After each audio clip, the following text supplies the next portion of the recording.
নমস্কার। আজকে পড়ে শোনাবো নেকড়ের খাঁচা গল্পের পঞ্চম পর্ব। চলুন শুরু করা যাক। মরিয়া হয়ে ডলতে শুরু করলাম জায়গাটা। তুলে ফেলতে চাইলাম চুলগুলো, লাভ হলো না, বরং প্রচন্ড ব্যথা পেলাম। এই চুল কিসের এত কুৎসিত? চিন্তিত ভঙ্গিতে আবার শার্টটা গায়ে দিয়ে ঢেকে ফেললাম চুলগুলো। বাথরুম থেকে বেরোতেই দেখি কেবিনে ঢুকছে বাবা। বাবা, একটা জিনিস দেখাবো তোমাকে। এক সেকেন্ড। গায়ের ভেজা হলুদ রেনকোটটা খুললো বাবা, বাথরুমের হুকে ঝোলালো। বাবা, আবার বলতে চাইলাম। 1 মিনিট রবিন। ডেস্কের সামনে গিয়ে চেয়ারে বসলো বাবা। মোবাইল ফোন বের করলো। একটা জরুরি কথা সেরে নি। 20 মিনিট পরও বাবার জরুরি কথা শেষ হলো না। আবার অফুরন্ত কথা বলে চলেছে তার উকিলের সঙ্গে। আমার কাঁধের চুল গজানো জায়গাটা যেন পুড়ে যাচ্ছে, সেই সঙ্গে প্রচন্ড চুলকানি। বাবা, আমার কথাটা শোনো। প্রায় ফিস ফিস করে বললাম। শুনবো শুনবো। আমার দিকে তাকালো না বাবা। আবার গিয়ে বিছানায় উঠলাম।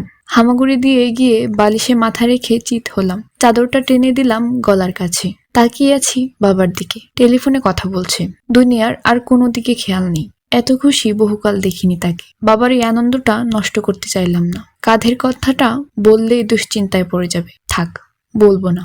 সামান্য একটু ব্যথা আর কয়েক গোছা চুলিত, এমন কিছু না। তাই আমার গোপন কথাটা তখনকার মতো চেপে গেলাম। বাবাকে জানালাম না, তবে জানানো উচিত ছিল। তাহলে অনেক ঝামেলা আর সমস্যা থেকে বাঁচতে পারতাম। নিরাপদেই রেনকে নিয়ে বাড়ি পৌঁছালাম আমরা। জাহাজ ঘাটা থেকে বাড়ি পৌঁছানো পর্যন্ত সারাক্ষণ সঙ্গে ছিলেন বাবার সাংবাদিক বন্ধু। গাড়ি থেকে শুরু করে সমস্ত ব্যবস্থা করে রেখেছিলাম, তাই কোনো ঝামেলায় পড়তে হয়নি আমাদের। বাড়ি ফিরে দেখি মা নেই। বাবা আর আমার জন্য একটা নোট রেখে গেছে। তার এক অসুস্থ বোনকে দেখতে গেছে আটলান্টায়। কবে ফিরবে ঠিক নেই। বাবার সাংবাদিক বন্ধু আমাদের বাসার ঘরের মাঝখানে মজবুত একটা লোহার খাঁচা এনে রেখেছেন। তাতে ভরা হলো রেনকে। এখনো আমার বিশ্বাস হয় না ছোটখাটো ওই অসুস্থ মানুষটা মায়া নেকড়ে। আমার আশঙ্কা ভীষণ বিপদে পড়তে যাচ্ছে বাবা। পূর্ণিমার সময় রেন মায়া নেকড়েতে রূপান্তরিত না হলে ওকে ছেড়ে দিতে বাধ্য হবে বাবা। ও গিয়ে তখন পুলিশকে জানাবে। পুলিশ বাবাকে ধরে নিয়ে গিয়ে হাজতে ভরবে, পাগলা গারদেও পাঠাতে পারে। আগামীকাল রাতে ত্রয়োদশী, মোটামুটি গোল হয়ে যাবে চাঁদটা। আরো 2 দিন পর পূর্ণিমা। সাপুরে বুড়ো বলেছিল এই 3টে রাতই খুব খারাপ, মানুষ মায়া নেকড়েতে রূপান্তরিত হয়। পরদিন বিকেলে আমার সবচেয়ে ঘনিষ্ঠ বন্ধু মুসাদের বাড়িতে গিয়ে হাজির হলাম। জিজ্ঞেস করলাম কিশোরের কোনো খবর আছে কিনা। ও জানালো কয়েকদিন আগে চিঠি দিয়েছে কিশোর, ওদেরও স্কুল ছুটি, তবে এবার গ্রিন হিলসে আসতে পারবে না। ওর চাচা রাশেদ পাশা ওকে আর মেরি চাচিকে নিয়ে অন্যখানে বেড়াতে যাবেন। হতাশ হলাম। কিশোর থাকলে ভালো হতো। রেনকে নিয়ে কি করব আলোচনা করতে পারতাম। মায়া নেকড়েটার কথা মুসাকে জানালাম। লাফিয়ে উঠল মুসা। চলো দেখব। কিন্তু বাবা তো এখনই কাউকে দেখাতে নিষেধ করেছেন। আমাকে দেখালে কিছু বলবেন না, তা অবশ্য ঠিক। ভেবে নিয়ে বললাম চলো। এই সময় ঘরে ঢুকলো মুসার কুকুর ড্যানি। কুকুরটাকে নতুন জোগাড় করেছে ও, বিদেশি একটা ছোট জাতের কুকুর। ওহো, তোর কথা তো ভুলেই গিয়েছিলাম রে ড্যানি। রবিন, তুমি বাড়ি যাও, আমি আসছি। কোথায় যাবে? ড্যানিকে একটু হাঁটিয়ে নিয়ে আসি। হ্যান্সবেরিতে ডগ শো হবে, ভাবছি ওকে নিয়ে যাব। এবার ফার্স্ট প্রাইজটা বাগাতেই হবে, তাই ওর পিছনে খাটতে হচ্ছে। বাড়ি ফিরে এলাম। কিছুক্ষণ পর আমাদের বাড়ি এলো মুসা। ওকে বসার ঘরে রাখা খাঁচাটা দেখালাম। ওই যে। খাঁচার চারপাশে ঘুরতে লাগলো মুসা। রেনকে খুঁটিয়ে দেখলো, চোখে হতাশা। খাঁচার মেঝেতে আসনপিড়ি হয়ে বসেছে রেন। বুকের ওপর ঝুলে পড়েছে মাথা, বাঁকা হয়ে আছে কাঁধ। মুসাকে ঘুরতে দেখে মাথা তুলল ও। মুখে মলিন হাসি ফুটল। তারপর আবার মাথা নিচু করলো। কিন্তু রবিন, এ তো মানুষ, স্বাভাবিক মানুষ। ওকে আটকে রেখেছো কেন? এ তো অন্যায়। আমি কি করব? ভোতাস্বরে জবাব দিলাম। বাবা ওকে ধরে এনেছে। ও নাকি মায়া নেকড়ে। জোর দিয়ে একই কথা বলল বাবা। এ লোক মায়া নেকড়ে হতেই পারে না। কি বলবো? রেন যে মায়া নেকড়ে নয় এটা তো আমিও বলি না। এই লোকটাকে মোটেও মায়া নেকড়ে মনে হচ্ছে না আমার। খাঁচা ঘেঁষে দাঁড়ালো মুসা। ও কি করছে আমি বুঝে ওঠার আগেই শিকের ফাঁক দিয়ে হাত ঢুকিয়ে দিল। লাফিয়ে উঠে দাঁড়ালো রেন।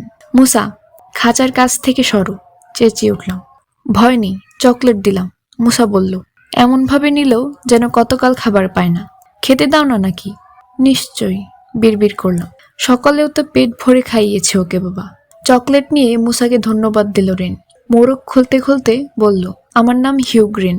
আমি মায়া নেকড়ে নই, বুঝলে? ওরা ভুল করছে। বারবার বলছি, শুনছে না। চোখের পাতা শুরু করে আমার দিকে তাকালো মুসা। চেঁচিয়ে বলল, তোমার বাবা পাগল হয়ে গেছেন, বদ্ধ উন্মাদ। আস্তে বলো। আসতে বলবো কেন? তোমার বাবা তো সত্যি সত্যি পাগল।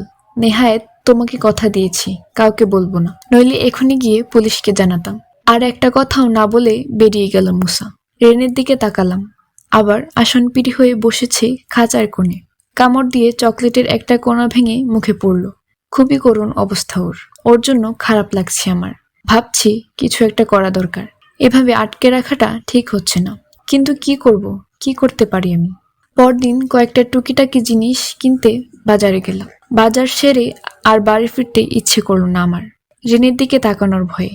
তাকালেই মায়া লাগে, ছেড়ে দিতে ইচ্ছা করে। বাবাকেও বোঝাতে পারি না, আমিও সহ্য করতে পারি না। বিপদেই পড়া গেছে। ওর বিষণ্ণ চোখ দুটোর দিকে তাকালে রীতিমতো কষ্ট হতে থাকে আমার। খাঁচার ভিতর বন্দি জানোয়ারের মতো যখন অসহায় ভঙ্গিতে পাচারি করে, তখন আরো খারাপ লাগে। কিন্তু বাড়ি তো ফিরতেই হবে। ভাবলাম যাব, কিন্তু রেনের দিকে তাকাবো না। ঘরে ঢুকে আস্তে করে দরজা লাগালাম। কোনো দিকে না তাকিয়ে নিজের ঘরের দিকে যাচ্ছি। কানে এলো রেনের মোলায়েম কণ্ঠ। রবিন, এলে? জোরে একটা নিঃশ্বাস ফেললাম। হ্যাঁ, এলাম। একবার এদিকে আসবে? কি আর করব, খাঁচার দিকে এগোলাম। রবিন, বাবা, আমার কথা শোনো। উঠে দাঁড়িয়েছে রেন। খাঁচার শিকে গাল চেপে ধরে তাকিয়ে আছে আমার দিকে। আমি মায়ের নেকড়ে নই। আমাকে ধরে আনার আগে বন বিভাগের লোকের সঙ্গে কথা বলা উচিত ছিল তোমার বাবার। ওরা তাকে বোঝাতে পারত আমার নাম সত্যিই হিউগ রেন। বন বিভাগের অনুমতি নিয়েই আমি বনের জানোয়ার শিকার করি। আমি দুঃখিত, মাথা নেড়ে বললাম। আমি কিছুই করতে পারবো না। ব্যাগটা মেঝেতে নামিয়ে রাখলাম। ব্যাগের পকেট হাতড়ে বড় সাইজের একটা চকলেট বের করে বাড়িয়ে দিলাম। কোথায় পেলে ওটা? আমি সোজা হতে জিজ্ঞেস করলো রেন। দোকান থেকে কিনেছি। চকলেট না, আমি ওটার কথা বলছি। আমার গলার দিকে তাকিয়ে আছে ও। মায়া নেকড়ের দাঁত। সেটা তো আপনিই ভালো বলতে পারবেন। অন্ধকারে ঢিল ছুড়লাম। রেনের মুখের দিকে তাকিয়ে তার প্রতিক্রিয়া দেখতে চাইছি। বনের ভিতর মায়া নেকড়ে হয়ে আমার তাঁবুতে ঢুকে আপনি দেননি? দাঁতটার দিকে তাকিয়ে আছে রেন। চেহারায় পরিবর্তন ঘটল না। আমি মায়া নেকড়ে নই, আমি একজন ফার শিকারী। তাহলে এটার কথা জিজ্ঞেস করলেন কেন? জিজ্ঞেস করলাম। অদ্ভুত একটা জিনিস গলায় ঝুলিয়ে রেখেছ, তাই। খাঁচার শিকের ফাঁক দিয়ে চকলেটটা বাড়িয়ে দিলাম। তুমি আমাকে সাহায্য করো রবিন, রেন বলল। সরি, মাথা নাড়লাম। সত্যি আপনাকে সাহায্য করতে ইচ্ছে করছে, কিন্তু আপনাকে ছেড়ে দিলে বাবা ভীষণ রেগে যাবে। কিন্তু তুমি কি চাও তোমার বাবাকে ধরে নিয়ে গিয়ে পাগলাগারদে ভরুক পুলিশ, লোকে হাসুক? বন্ধুদের ইয়ার্কির যন্ত্রণায় রাস্তায় বেরোতে পারবে না, তুমি স্কুলে যেতে পারবে না, তোমার জীবনটাও নরক হয়ে যাবে। তো আমাকে ছেড়ে দাও। আমি তোমাকে কথা দিচ্ছি রবিন, আমাকে ছেড়ে দেওয়ার কথা কাউকে কিচ্ছু বলবো না। আমাকে ছেড়ে দাও, তাতে তোমার বাবারই উপকার হবে। স্থির দৃষ্টিতে তাকিয়ে আছি লোকটার দিকে। ওর চোখের আকুতি দেখছি। ছেড়ে দেব? সত্যিই দেব ছেড়ে? প্রশ্নটা প্রচণ্ড গতিতে ঘুরপাক খাচ্ছে আমার মগজে। ভাবলাম জাহাজে আমার জীবন বাঁচিয়েছে ও। ওর কাছে এমনিতেই ঋণী হয়ে আছি। তাছাড়া বাবাকে ভুল করা থেকে বাঁচানোটাও আমার কর্তব্য।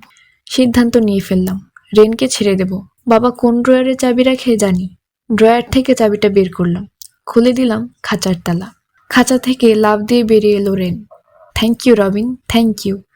তোমার কথা আমার মনে থাকবে। আমার ডান হাতটা ধরে ঝাঁকিয়ে দিল। তারপর দৌড়ে বেরিয়ে গেল ঘর থেকে। ঘন্টাখানেক পর ড্রাইভওয়েতে বাবার গাড়ি ঢোকার শব্দ শুনলাম। ঘরে ঢুকে আমার দিকে তাকিয়ে হেসে জিজ্ঞেস করলো, কি এত উত্তেজিত কেন? আজ রাতে মায়া নেকড়ে হয়ে যাবে রেন, সেটা দেখার জন্য? না বাবা, আমতা আমতা করে বললাম। তোমার সঙ্গে একটা কথা আছে, চলো বসার ঘরে। না, দাঁড়াও। আমি ওর হাত আঁকড়ে ধরলাম। ওখানে এখন যেও না। কেন, কি হয়েছে? আমার চোখে স্থির হলো বাবার দৃষ্টি। আমি রেনকে ছেড়ে দিয়েছি। কি করেছ? ঝাড়া দিয়ে আমার হাতটা ছাড়িয়ে নিয়ে দৌড়ে বসার ঘরে ঢুকলো বাবা। শূন্য খাঁচাটার দিকে তাকিয়ে রইল, চোখে অবিশ্বাস। কি করে পারলে? চেঁচিয়ে উঠল বাবা। কি করে করতে পারলে এমন একটা কাজ? ঘরের ভিতরে পায়চারি শুরু করলো বাবা। লোকটার জন্য আমার মায়া হচ্ছিল বাবা, মিনমিন করে বললাম।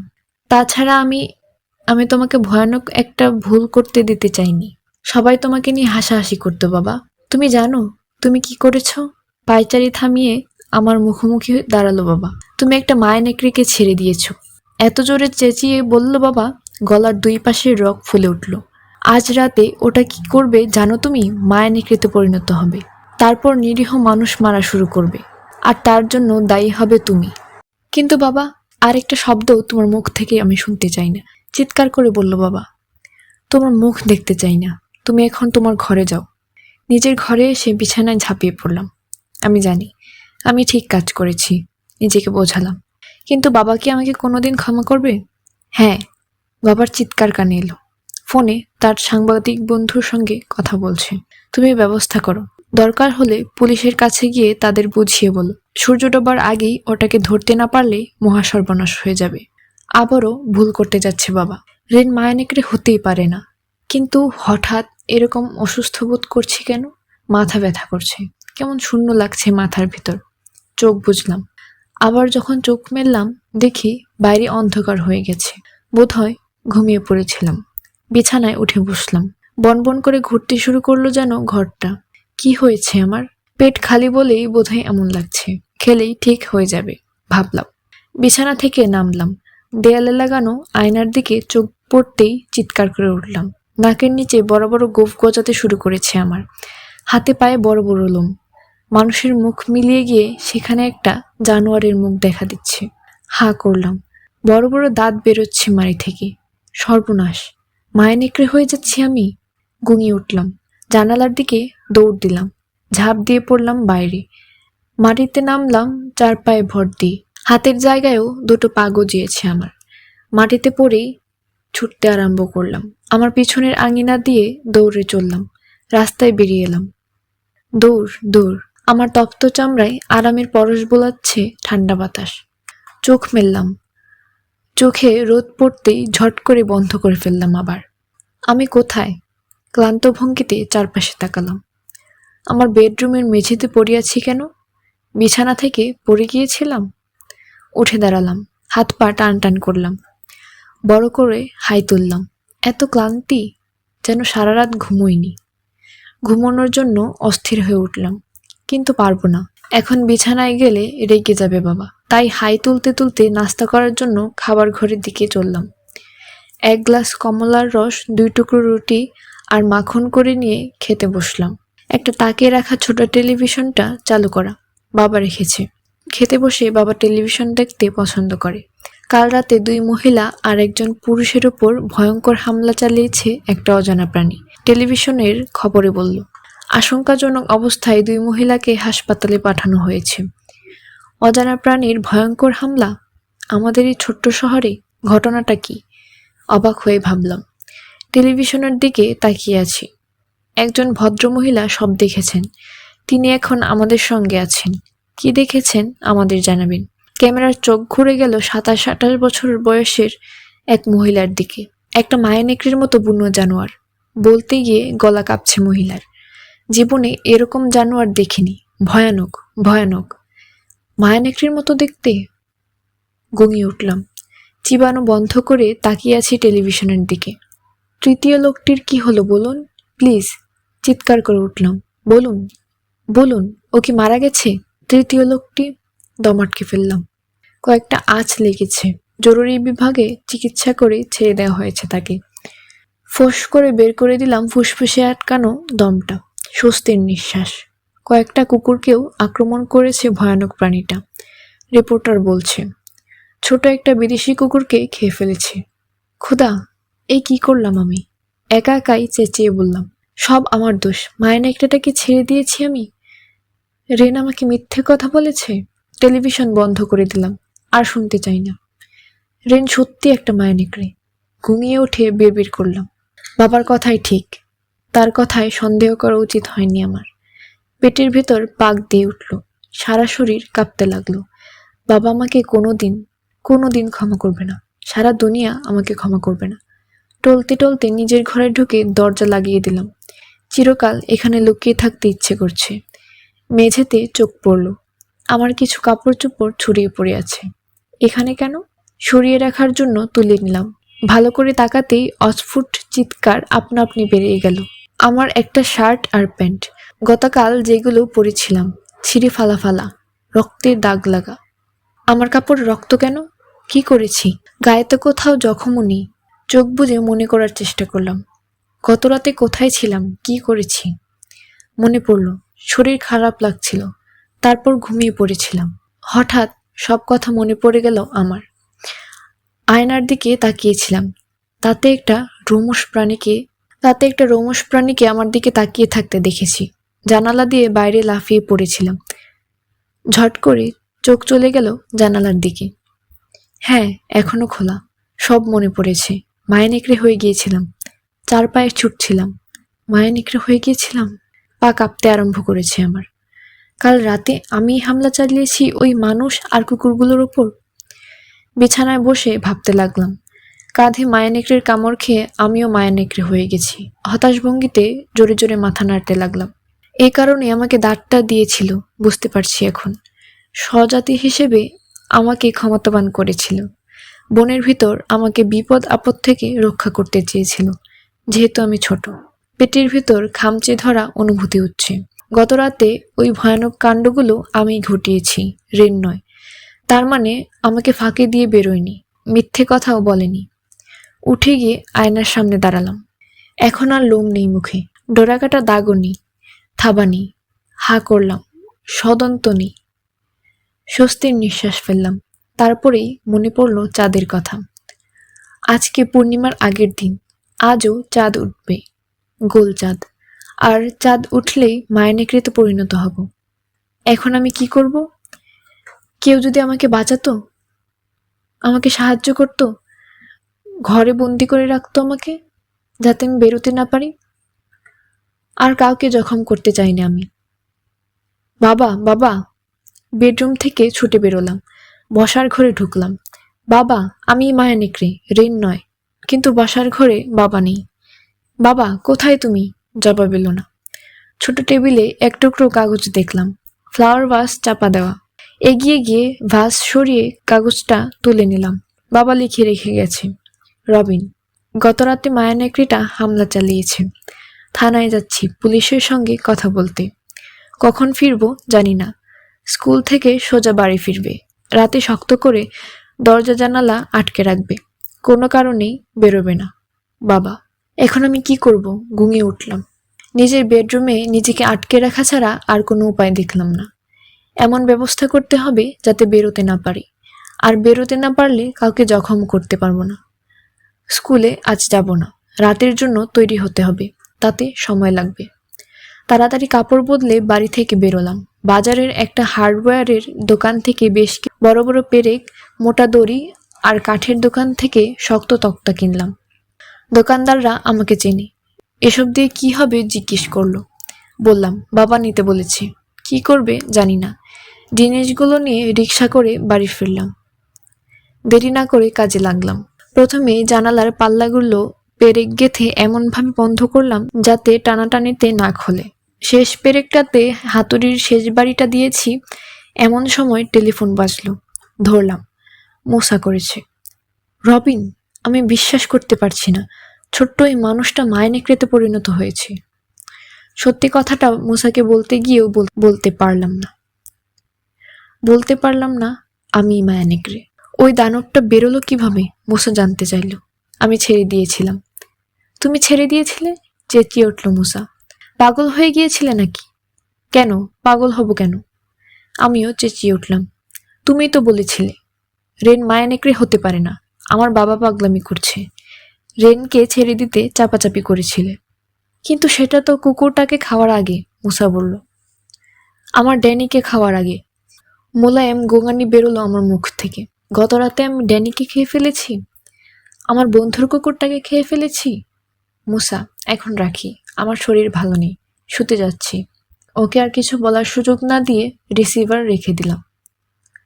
পেটের ভিতর মোচড় দিচ্ছে, বমি আসছে। বহু কষ্টে ঠেকালাম। টলতে টলতে নিজের ঘরে ফিরলাম। জানালাগুলো টেনে টুনে দেখলাম। পেরেকগুলো ঠিকমতো লেগেছে কিনা দেখে নিশ্চিত হলাম। তারপর দরজার পাল্লা লাগালাম। তাতে আড়াআড়ি তক্তা বসিয়ে পেরেক ঠুকে আটকে দিতে লাগলাম। সবশেষে কোমরে মোটা দড়ি বেঁধে এমন গিঁট দিলাম যাতে কোনো মতেই খুলতে না পারি। দড়ির আরেক মাথা বাঁধলাম ভারী ড্রেসিং টেবিলটার সঙ্গে।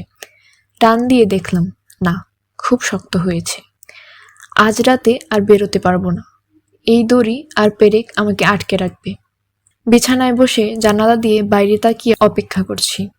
ধীরে ধীরে অস্ত যেতে দেখলাম সূর্যটাকে। গোধূলি থেকে রাত, আকাশে গোল চাঁদ। শীর্ষে রানী শুরু হয়েছে আমার চামড়ায়। আয়নার সামনে দাঁড়ালাম। হাতে মুখে সারা দেহে লোম গজাতে আরম্ভ করেছে। আমার পিঠ আর বুকে দপদপানি ব্যথা, চামড়ায় জ্বলুনি, ফুলতে শুরু করেছে পেশি। তীক্ষ্ণ ব্যথা ছড়িয়ে পড়ল শরীরে, পেশির চাপে ছিঁড়ে যাচ্ছে পরনের কাপড়। মুখটা বদলে গিয়ে মায়ানেকড়ের মুখ হয়ে যাচ্ছে। মারি ফুঁড়ে বড় বড় দাঁত বেরোনোর সময় যন্ত্রণায় চিৎকার করে উঠলাম। হাতে পায়ে যেন আগুন ধরে গেছে, আঙুল মিলিয়ে গিয়ে থাবা তৈরি হচ্ছে, তীক্ষ্ণধার নখ বেরোচ্ছে সেগুলো থেকে। জ্বরে পুড়ছে যেন গা, পেটে রাজ্যের খিদে। ভয়ঙ্কর হাঁক ছেড়ে কামড়াতে লাগলাম দড়িটা। কিছুটা কেটে হ্যাঁচকা টান দিতেই পট করে ছিঁড়ে গেল। বুনো চিৎকার দিয়ে থাবা মারলাম দরজায় আটকানো তক্তায়। ভেঙে টুকরো টুকরো হয়ে খুলে পড়ল ওটা। ছুটে বেরোলাম দরজার বাইরে, বাড়ির বাইরে এলাম। ছুটতে শুরু করলাম চার পায়ে ভর দিয়ে। রাতের ঠান্ডা বাতাস পরশ বোলাচ্ছে তপ্ত চামড়ায়। ছুটছি, ছুটছি, রক্ত লালসায় দৌড়ে চলেছি রাস্তা দিয়ে। মাংস দরকার এখন আমার, তাজা মাংস। মায়ানেকড়ের চোখ দিয়ে অন্ধকারেও দিনের মতো দেখতে পাচ্ছি আমি। দুটো ছেলেকে পাশাপাশি হাঁটতে দেখলাম। ওদের আমি চিনি, আমার সঙ্গে একই স্কুলে পড়ে। তীব্র খিদেই মোচড় খেতে লাগলো যেন পাকস্থলীটা। ওদের ঘামের গন্ধ আসছে নাকি, নরম তাজা মাংসের সুগন্ধ পাচ্ছি। লম্বা জিভ বের করে ঠোঁট চাটলাম। ছায়ায় গা ঢেকে চুপি চুপি এগোলাম ওদের দিকে। কিসের শব্দ? আচমকা থেমে গেল একটা ছেলে। মুখ ঘুরিয়ে ফিরে তাকালো আমার দিকে। তাড়াতাড়ি একটা গাছের আড়ালে সরে গেলাম। এক মুহূর্ত তাকিয়ে থেকে সন্দেহজনক কিছু চোখে না পড়ায় আবার এগিয়ে চলল ওরা। গতি বাড়িয়ে দিয়েছে এখন। ওদের ঘামের গন্ধ পাচ্ছি। ওরা যে ভয় পেয়েছে তাও বুঝতে পারছি। খিদে যেন আমাকে তাড়িয়ে নিয়ে চলেছে। নিজের ওপর নিয়ন্ত্রণ হারিয়েছি। খেতে হবে আমাকে, খেতেই হবে এখুনি। আবার দাঁড়িয়ে গেল ওরা, ফিরে তাকালো। কেউ আমাদের অনুসরণ করছে। প্রথম ছেলেটা বলল, জানি। দ্বিতীয় ছেলেটা বলল, আমারও একই ধরনের অনুভূতি হচ্ছে। গা ছমছম করছে, কেঁপে উঠল। এত আস্তে হাঁটলে হবে না, দৌড়াও। ছুটতে শুরু করলো ওরা। ছায়া থেকে বেরিয়ে আমিও ছুটলাম। ভারী চাপা গড়গড় শব্দ বেরিয়ে এলো গলার গভীর থেকে। চরকির মতো পাক খেয়ে ঘুরে দাঁড়ালো ওরা। আতঙ্কে বড় বড় হয়ে গেছে চোখ। চেঁচিয়ে উঠল মেয়েটা, মায়ানেকড়ে। ছেলেটা বলল। মেয়েটার হাত চেপে ধরে টান দিল। ছুটতে শুরু করলো ওরা। চার পায়ে লাফিয়ে লাফিয়ে আমিও ছুটলাম। ওই যে, ওই যে মায়ানেকড়ে, ধরো ধরো। আমার পিছনে হট্টগোল শুনলাম। ঘুরে দাঁড়ালাম। একটা পুলিশের গাড়ি আসছে। জানালা দিয়ে মুখ বের করে আমার দিকে তাকিয়ে চিৎকার করছে একজন পুলিশ অফিসার। পিছনের জানালা দিয়ে আরেকটা মুখ দেখতে পেলাম, বাবা। জলদি থানায় ফোন করুন, আরো লোক আসতে বলুন, উত্তেজিত কণ্ঠে বাবা বলল। গাড়িটা ছুটে আসতে লাগলো আমার দিকে। ওটাকে দেখেছি, পিছু নিয়েছি। ওয়্যারলেসে কথা বলছেন অফিসার। থানার ডিউটি অফিসারের সঙ্গে কথা বলছেন। জোরে দৌড়াতে শুরু করলাম। ঝটকা দিয়ে খুলে গেল গাড়ির দরজা। লাফিয়ে নেমে আমার দিকে ছুটে আসতে লাগলেন দুজন পুলিশ অফিসার। পালাচ্ছে, ধরো। আমার কানে বাজতে লাগলো যেন তাদের চিৎকার। চার পায়ে ছুটছি, হাঁপাচ্ছি, বুকের ভিতর লাফাচ্ছে হৃৎপিণ্ডটা। তবে তাতে গতি কমালাম না, বরং আরো জোরে দৌড়ানোর চেষ্টা করলাম। একটা মোড়ের কাছে পৌঁছলাম। ছুটে রাস্তা পেরোলাম। পিছনে সাইরেনের শব্দ। ফিরে তাকালাম। লাল নীল আলোগুলো তীব্র ঝিলিক দিয়ে দিয়ে ঘুরছে। জোরে, আরো জোরে, দৌড়াও, থেমো না। নিজেকে বললাম। পিছনে দুবদাব পায়ের শব্দ। ছুটে আসছে আমার দিকে। স্কুলের দিকে ছুটলাম। মাঠে ঢুকে পড়লাম। কিছুতেই পালাতে দেবেন না। বাবার চিৎকার কানে এলো। ঝনঝন করে খুলল আর বন্ধ হলো লোহার গেটটা। মাঠের মাঝখানে দাঁড়িয়ে ফিরে তাকালাম। গেটের কাছে ভেতরের দিকে সারি দিয়ে দাঁড়িয়ে আছে পুলিশ। কয়েকটা গাড়ির ব্রেক কষে দাঁড়ানোর শব্দ হলো। ওগুলোর হেডলাইটের তীব্র আলো এসে পড়ল মাঠে। চোখ মিটমিট করলাম। ধীরে ধীরে আমার দিকে এগোচ্ছে। তোমাকে ঘিরে ফেলা হয়েছে, আর পালাতে পারবে না, বাবা বলল। তোমার জারি জরি খতম। হ্যাঁ, নড়ো না, ওভাবেই থাকো। আমার দিকে এগোতে এগোতে আবার বলল বাবা। গেটের কাছে দাঁড়ানো পুলিশেরা নড়ছে না, নীরবে তাকিয়ে রয়েছে আমার দিকে। হেডলাইটের আলোয় আমিও স্থির হয়ে দাঁড়িয়ে আছি বাবার দিকে তাকিয়ে। নিঃশ্বাসের শব্দ কানে এলো আমার পিছন থেকে। পাক খেয়ে ঘুরলাম। দেরি হয়ে গেছে। আমার পিছনে এসে দাঁড়িয়েছে কয়েকজন পুলিশ। একজন বিশালদেহী দুঃসাহসী পুলিশ অফিসার আমার উপর ঝাঁপিয়ে পড়লেন। 2 হাতে আমার পেট পেঁচিয়ে ধরলেন, ধস্তাধস্তি করতে করতে মাটিতে ফেলে দিলেন। অসম্ভব জোর তার গায়ে। কিন্তু আমি এখন মায়া নেকড়ে। যতই জোর থাক, একজন মানুষ আমার সঙ্গে শক্তিতে পারার কথা নয়। বিকট চিৎকার দিয়ে মুখ ঘুরিয়ে তার হাতে কামড় বসানোর চেষ্টা করলাম। ঝটকা দিয়ে হাত সরিয়ে নিলেন অফিসার, তবে আমাকে ছাড়লেন না। বাকি পুলিশেরা তাকে সাহায্য করতে এগোলো।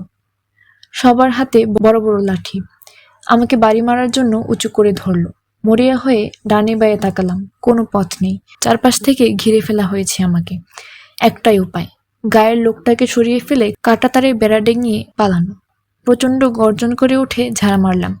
গায়ের ওপর থেকে ফেলে দিলাম অফিসারকে। ছুটতে ছুটতেই লাফ দিলাম, কিন্তু বেরিয়ে যেতে পারলাম না। আটকে গেলাম বেড়ার ওপরে। আরো জোরে লাফ দেওয়া উচিত ছিল, বেরিয়ে যেতে পারতাম তাহলে। পিছনের 2 পা কাঁটাতারে বেঁধে গেল। পেটের উপর ঝুলে রইলাম। আমার ভারে ডেবে গেল বেড়ার উপরের দিকটা। কয়েকজন পুলিশ এসে বেড়া ঝাঁকাতে শুরু করলো। কয়েকজন লাঠি নিয়ে দমাদম বাড়ি মারতে লাগলো আমার দেহের পিছনে। বেড়াটাও আমার ভার রাখতে পারছে না। প্রায় উল্টে পড়লাম মাটিতে, বেড়ার ভিতর দিকে। লাফিয়ে উঠলাম পরক্ষণে। দৌড় দিলাম স্কুল বাড়িটার দিকে। সিঁড়ির কাছে পৌঁছালাম। গেটটা খোলা। আর কোনো উপায় না দেখে সিঁড়ি বেয়ে ছাদে উঠে গেলাম। দল বেঁধে ছাদে উঠে এলো পুলিশ। কোণঠাসা করে ফেলতে চাইলো আমাকে। ওরা জানে মায়া নেকড়ে হই আর যাই হই, দোতলার ছাদ থেকে লাফিয়ে পড়লে বাঁচব না। আর বাঁচলেও হাড়গোড় ভেঙে অকেজো হয়ে যাবে। আমাকে ঘিরে ফেললো পুলিশ। সিঁড়ির কাছ থেকে বাবার চিৎকার কানে এলো, ছাড়বেন না, ওকে ছাড়বেন না। কিন্তু আমি দমলাম না। দৌড় দিলাম। আমাকে ছুটে আসতে দেখে লাফিয়ে সরে দাঁড়ালো কয়েকজন পুলিশ। ওদের চক্র ভেঙে বেরিয়ে আসার সময় আরও 2-3 ঘা লাঠির বাড়ি খেলাম। ছাদের কিনারে এসে লাফিয়ে পড়লাম পাশের বাড়িটার ছাদে, সেখান থেকে অন্য ছাদে। অনেকটা নিরাপদ আমি এখানে। ওরা আমাকে ধরতে পারবে না বুঝে বিশ্রাম নিতে বসলাম। কিন্তু এত সহজে হাল ছাড়ার পাত্র নয় পুলিশ। মাথার উপরে একটা হেলিকপ্টারের শব্দ শুনলাম। মুখ তুলে তাকালাম। সোজা আমার উপর নেমে আসছে পুলিশের হেলিকপ্টার। ওটার তীব্র উজ্জ্বল সার্চলাইটের আলো নিচের দিকে ফেলে ছাদে ছাদে খুঁজে বেড়াচ্ছে আমাকে। গর্জন করে উঠলাম। একতলার ছাদে রয়েছি এখন। নিচে একবার মাটির দিকে তাকিয়ে দ্বিধা করলাম, তারপর লাফ দিলাম। বিড়ালের মতো চারপাশে ভর দিয়ে নিরাপদেই নামলাম মাটিতে। সরে এলাম বাড়ির ছায়ায়। পাগলের মতো কর্কশ চিৎকার করে চলেছে সাইরেন, মানুষের কলরব, টায়ারের আর্তনাদ, আর গাড়ির ইঞ্জিনের ভারী গো গো শব্দ। দমকলের একটা গাড়ি আর বড় কয়েকটা লরি এসে ঘিরে ফেলেছে আমাকে। পিছনের আঙিনায় ঢুকে পড়লাম। বাড়ির সমস্ত আলো জ্বলে উঠল। সাইরেন বেজেই চলেছে। বাড়ির লোকেরা হট্টগোল শুরু করেছে। দৌড় দিলাম, কিন্তু এত পরিশ্রম সইতে পারছে না আমার ফুসফুস। মনে হলো পুড়ে যাচ্ছে। থামো, নিজেকে বললাম, বিশ্রাম নাও, লুকোনোর ভালো জায়গা খোঁজো। আঙিনার এক প্রান্তে একটা ছাউনি ঘর দেখলাম, পুরোপুরি অন্ধকার। পা টিপে টিপে নিঃশব্দে চলে এলাম ওটার কাছে। মাথা দিয়ে দরজায় ঠেলা দিলাম। তালা কিংবা খিলটিল কিছুই লাগানো নেই। খুলে গেল পাল্লা। ভিতরে ঢুকে পড়লাম। তারপর আবার মাথা দিয়ে ঠেলে লাগিয়ে দিলাম পাল্লা। প্রচুর খড় রয়েছে ঘরে। একটা সাইকেল ঠেস দিয়ে রাখা হয়েছে একটা জায়গায়। ওটার কাছে 2টো খড়ের গাদার ফাঁকে ঢুকে পড়লাম। পা কাঁপছে আমার, ব্যথা করছে। বুকটা ওঠানামা করছে জোরে জোরে।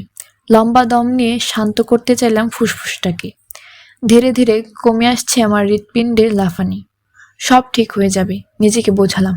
এখানে তুমি নিরাপদ। ভোর হতে দেরি নেই। আলো ফুটলেই মানুষের রূপ নেবে। তখন এক ফাঁকে এখান থেকে বেরিয়ে বাড়ি চলে যেতে পারবে। লম্বা হয়ে শুয়ে চোখ মুদলাম।